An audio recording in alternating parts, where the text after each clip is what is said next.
Work energy পাওয়ার চ্যাপ্টারে আমরা আগের দিন ওয়ার্ক নিয়ে ডিসকাস করেছি। আজকে আমরা পাওয়ার নিয়ে ডিসকাশন করব। প্রথমেই আসি পাওয়ারের ডেফিনেশনের উপরে। পাওয়ার বা ক্ষমতা কাকে বলবো? যে rate of doing of work, সেটাকেই বলা হচ্ছে পাওয়ার।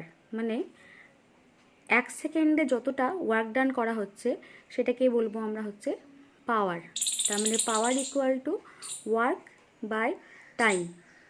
ধরো দেখা যাচ্ছে ধরে নিলাম কিছু একটা 5 সেকেন্ডে কোনো একটা ট্রেন যে দূরত্ব যাচ্ছে সেটা যেতে তার 5 জুল এনার্জি খরচ হচ্ছে। ধরো তাহলে 1 সেকেন্ড সময় তার কতটা এনার্জি ওয়েস্ট হচ্ছে?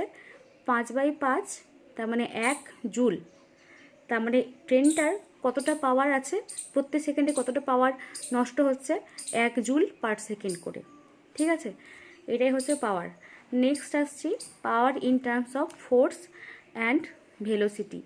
পাওয়ারকে আমরা ফোর্স আর ভেলোসিটিতে প্রকাশ করব। ঠিক আছে, আচ্ছা আমরা একটা ফোর্স, কনস্ট্যান্ট ফোর্স নিয়ে নিচ্ছি যেটা হচ্ছে 5 নিউটন। কিন্তু এই ফোর্সটা সবসময় একই থাকছে, ধরে নিলাম 5 নিউটন। কিন্তু ওয়ার্ক ডানটা বিভিন্ন সময় বিভিন্ন রকম হয়েছে ধরা যাক। তো সাপোজ ধরো এই সারফেসটা একরকম নয়, বিভিন্ন জায়গায় বিভিন্ন রকমের ফ্রিকশন আছে। প্রথম ক্ষেত্রে দেখা গেল তার ডিসপ্লেসমেন্টটা একটু বেশি হলো, 1 থেকে 2 নম্বর পজিশনে এলো। দ্বিতীয় ক্ষেত্রে দেখা গেল 2 থেকে 3 নম্বর পজিশনে গেল, যেটা আগের থেকে ডিসপ্লেসমেন্টটা একটু কম হলো, তার মানে এখানে ওয়ার্ক ডানটা কিন্তু একটু কম। তৃতীয় ক্ষেত্রে 3 নম্বর থেকে 4 নম্বর পজিশনে এলো একই ফোর্স অ্যাপ্লাই করার জন্য, কিন্তু তার ডিসপ্লেসমেন্টটা সব থেকে কম হলো। তাহলে এক্ষেত্রে আমরা যখন ওয়ার্ক ডান বের করব, ফোর্সটা কনস্ট্যান্ট কিন্তু ডিসপ্লেসমেন্টটা বিভিন্ন সময় বিভিন্ন রকম, কাজে আমরা একেবারে ক্যালকুলেট করতে পারবো না। আমাকে প্রত্যেকটা ছোট ছোট টুকরো করে ওয়ার্ক ডান বার করতে হবে, ছোট ছোট সময়ের উপর অবজার্ভ করে দিয়ে তারপর আমাকে টোটাল ওয়ার্ক ডান বার করতে হবে। ঠিক আছে, তাহলে আমি ছোট্ট একটা সময় ধরে নিচ্ছি ডেল্টা টি। ডেল্টা টি এতটাই ছোট যে এক্সটেন্স টু 0 আমরা ধরছি, মানে 0-র কাছাকাছি কিন্তু 0 নয়। তাহলে ক্ষুদ্র work done delta W by delta T, মানে ডেল্টা টি টাইমে কতটা ক্ষুদ্র ওয়ার্ক ডান হয়েছে, ডেল্টা ডাব্লিউ। ঠিক আছে, তাহলে নেক্সট লাইনে আমরা বলবো হচ্ছে ডিডিটি অফ ডাব্লিউ।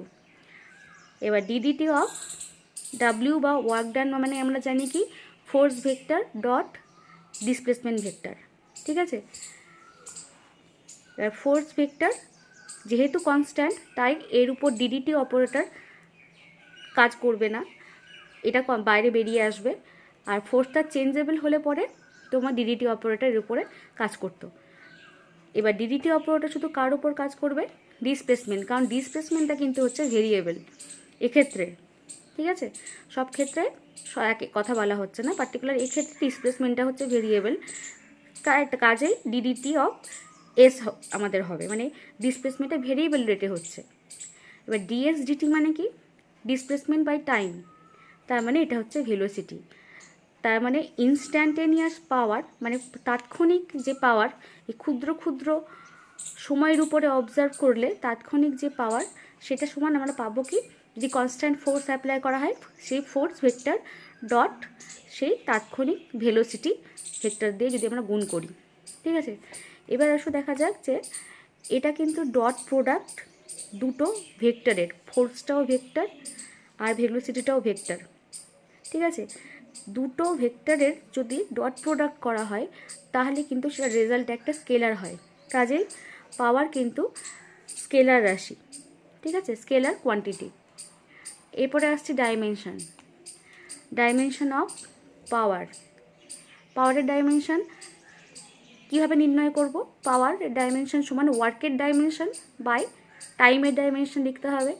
আবার আমরা জানি ওয়ার্ক মানে ফোর্স ইন্টু ডিসপ্লেসমেন্ট, তার মানে ফোর্সের ডাইমেনশন, ডিসপ্লেসমেন্টের ডাইমেনশন বাই টাইমের ডাইমেনশন আমাকে ব্যবহার করতে হবে।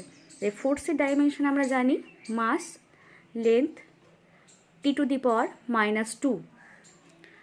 আচ্ছা, ডিসপ্লেসমেন্টের ডাইমেনশন হচ্ছে এল, শুধু লেন্থ, আর টাইমের ডাইমেনশন হচ্ছে ক্যাপিটাল টি।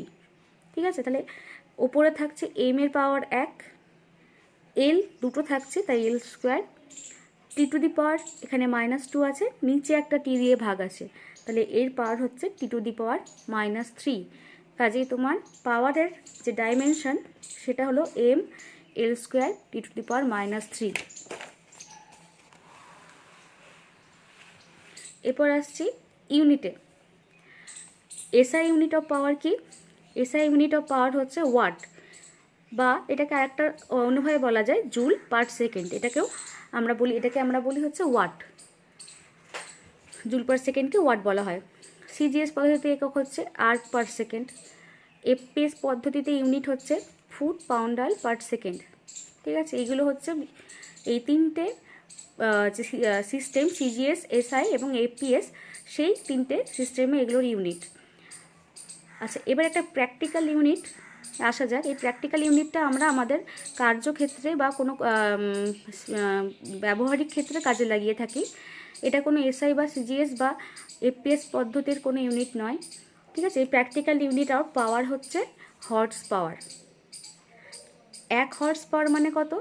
1 হর্স পাওয়ার মানে হচ্ছে 550 ফুট পাউন্ডাল পার সেকেন্ড। ঠিক আছে, এবার এটাকে আমি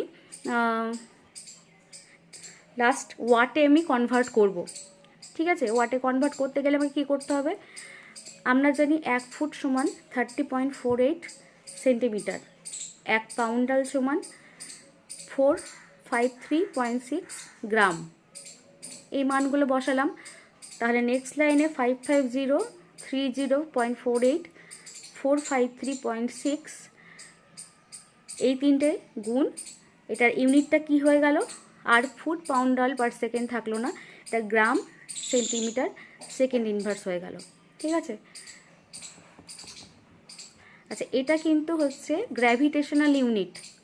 ঠিক আছে, এটা অ্যাবসলিউট ইউনিট নয়। এখান থেকে গ্র্যাভিটেশনাল ইউনিট থেকে অ্যাবসলিউট ইউনিটে যেতে গেলে, মানে 1 গ্রাম সেন্টিমিটার থেকে আর্গে যদি যেতে যাই, তাহলে আমাকে 980 দিয়ে গুণ করতে হবে। ঠিক আছে, তাহলে নেক্সট লাইনে ওই সব কোয়ান্টিটির সাথে একটা 980 মাল্টিপ্লাই করলাম, তাহলে এটা গ্রাম সেন্টিমিটারের জায়গায় হলো আর্গ পার সেকেন্ড। ঠিক আছে, এবার আমরা কি জানি? 1 জুল সমান 10 টু দি পাওয়ার 7 আর্গ। তাহলে 1 erg equal to 1 divided by 10 to the power 7 joule. তাহলে আমি আর্গ সেকেন্ডটাকে কি করছি? জুল পার সেকেন্ডে আনতে চাইছি। তাহলে আমাকে সেটা 10 টু দি পাওয়ার 7 দিয়ে ভাগ করতে হবে। এবার ক্যালকুলেশন করো। এই ক্যালকুলেশন করলে বেরোবে 746 ওয়াট। তার মানে 1 horsepower equal to 746 watt.